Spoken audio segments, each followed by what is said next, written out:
The thing we tried to do with Batman Returns was kind of broaden the canvas a little bit, you know, have more fun with Gotham City, make it bigger and more of a kind of visual extravaganza.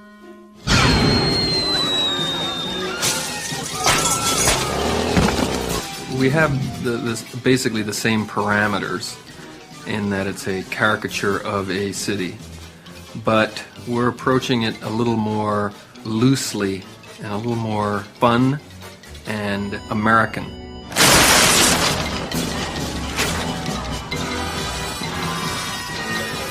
Well, I've worked with Bo on both, Beetlejuice and Edward Scissorhands, so, we're doing it in L.A., so the trick was, he's a great designer, so how do we change it without it becoming something different? I think you did a really good job of that. We sort of added slightly more specific New York things, but blew it up again, The first one, to me, was very nostalgic. This one's more fascist. And when you're doing a sequel, it's tough, because the idea isn't fresh anymore. I mean, people have seen Gotham.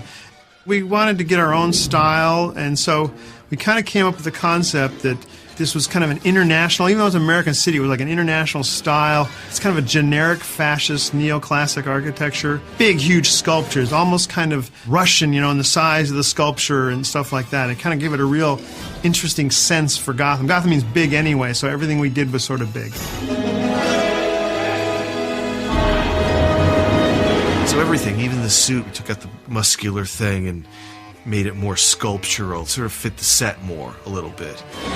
Same with the Batmobile, kept the basic shape, just changed it to kind of make it fit in with the little crane. This one also takes place in a icy cold environment, which would radically change any movie. By putting a blanket of snow on everything, you get a very strong black and white graphic contrast. The first thing I read was, Gotham is bathed in a blanket of pristine snow.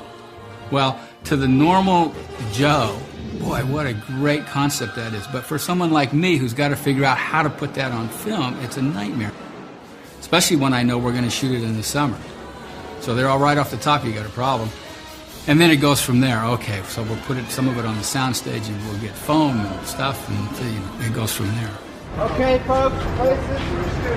It would take us like 3 days to really chill the stages down to like 30 degrees, what we needed to see the breath. And we had I don't know how many tons of air conditioning on every stage. It worked as long as they would keep the stage doors closed. Sometimes they got it, sometimes they didn't get it. And then like stage 16 where we had Gotham City, it's the tallest stage in Warner Brothers. It's like 65 feet tall, and there's so much volume in there, it takes so much time to chill it down that you open the door for 5 minutes and you lose all the cold air. Where the Cobblepots live, where they first discovered their child wasn't exactly what they thought it was. That was a fun set. That was one that Bo said, let's just go all out on this set. We didn't have a lot of money, but he said he just wanted to really, he said, make this fireplace as amazing as possible. One of our set designers, Richard Mays, put like 300 different molds on it, and moldings all over it. And it was only in it for a few seconds at the beginning of the movie, but it really kind of established a tone for the rest of the movie. In the story, he's discarded by his parents and washes up in the sewer in an old, rotting, abandoned display area within the expo. The concept was it was like an old marine land or something like that. It was an amusement park. It was abandoned, but it still held water, and this was his like little domain. His realm was here. Built a tank, and we thought we could just, to save money, just foam down to the floor, and then up the wall, but the water was constantly getting under the foam. So we ended up building a weir wall, which is a little dam outside to catch the water. And then that would leak, and we had another weir wall outside of that. We ended up with like 4 weir walls trying to hold all the water. This is gonna be good. I think that was the most exciting place to work because of the water and electricity and just the energy that the lighting made on the water. Really, I think that was related to Expressionism, whether it was German Expressionism or where it came from. But it's my attempt at doing like a contemporary expressionistic movie. Catwoman undergoes a real transformation. Where she lives, is a caricature of many New York apartments I have been in where they're so tiny. For instance, her apartment is really shaped like many hallways, and the window, you only see half of it. And when she undergoes her transformation, she pretty much tears the place apart and opens it up and paints it black. She's not going to take any crap anymore. She's Catwoman. Bruce Wayne's mansion was kind of funny. We wanted to make it feel really big. We had the library, big Tudor mansion kind of look, where the bat symbol comes through and leaves a pattern on the wall.